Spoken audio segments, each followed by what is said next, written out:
Welcome to Nasdaq Trade Talks. I'm Jill Malandrino, global markets reporter at Nasdaq, with daily insight on the Nasdaq 100 index, or the NDX, which is made up of 100 of the largest domestic and international non-financial innovative companies listed on Nasdaq. The NDX has been the barometer for U.S. large cap growth and also one of the best performing indexes over the last decade and a half, not to mention one of the most liquid index ecosystems in the world. Joining us this Thursday afternoon, we have Joyce, Managing Director on Nasdaq's Market Intelligence Desk, for an update on technical levels to watch in the Nasdaq 100. As Brian, we bring this volatile quarter to a close, first quarter of 2022, seeing some fireworks that we have not seen in quite some time. I'm sure we are looking forward to moving on beyond it. Yeah, we certainly had a lot of volatility. I was just looking to see how much the indices, the broad benchmarks, the sectors, had sold off from their highs, and just quite remarkable. Small caps were down about 25%, the Nasdaq 100 down over 20%. The S&P 500, the Dow down over 15%. So, steep sell-offs, and a lot of the individual stocks, in particular, those growthy names, saw much bigger drawdowns. And Brian, if we take a look at your first chart here of the Nasdaq 100, we can certainly see the chop that you and I were referencing before, and it quite remarkably had a pretty decent 2-week recovery to close out the quarter. Yeah, absolutely. So, at this week's high, we were up about 17% off of the lows made just a couple of weeks ago. We noted last week that the initial move higher was that announcement out of China. What's interesting is that we're seeing the outperformance in those growthy kind of names, those growth types of sectors on technology, communications, discretionary, and those were the sectors that had sold off the most. So right now, looking at the Nasdaq 100, we can see we stalled two days ago on Tuesday. Notice where we stalled. We stalled right here at the 200-day and the 100-day moving average. They're converging together right there. And then if we look at the initial rebound off that January decline, that coincides with those two moving averages. So there's your cluster of technical resistance that is, holding up the Nasdaq 100 just for the last couple of trading sessions. And given the prior move, that strong run higher in just such a short period of time, you can certainly argue that over a short in the near term that the index was due for a pullback. So, Brian, when you take a look at charts such as this, I guess the big debate has been, is this just a continuation of the bull rally or the extreme moves that we've seen? Is it a bear market rally, which, of course, isn't always the most comfortable thing for traders?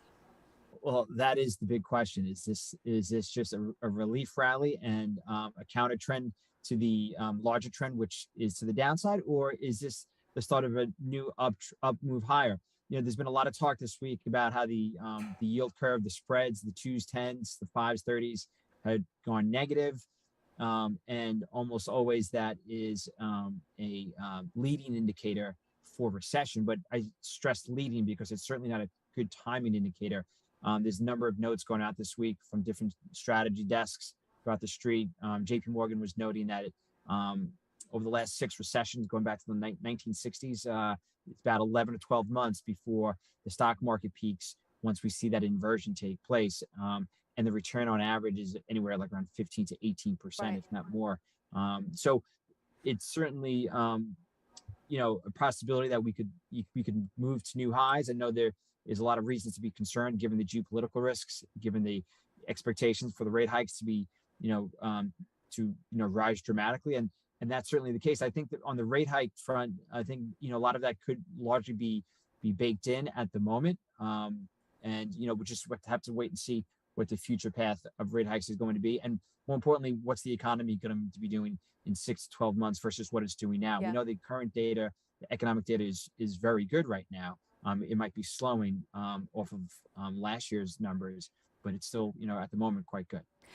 Brian, if I recall correctly, before the pandemic, when life altered for us, weren't we talking about rates or the 10-year at some point then? And that was kind of the narrative where we could see a recession, things are inverted. Everyone was talking about, what the 10-year looked like, and then nothing ever came out of it. Am I correct in saying that we've heard this narrative before? Well, we did have an inversion in late 2019. Right. Mid to late 2019, there absolutely was an inversion. Also, remember in September of 19, the repo market kind of broke a little bit there, where we saw those overnight lending rates, those collateralized lending rates, go from basis points less than 1% all the way up to 7, 8, 9, 10% in just a matter of 24 hours.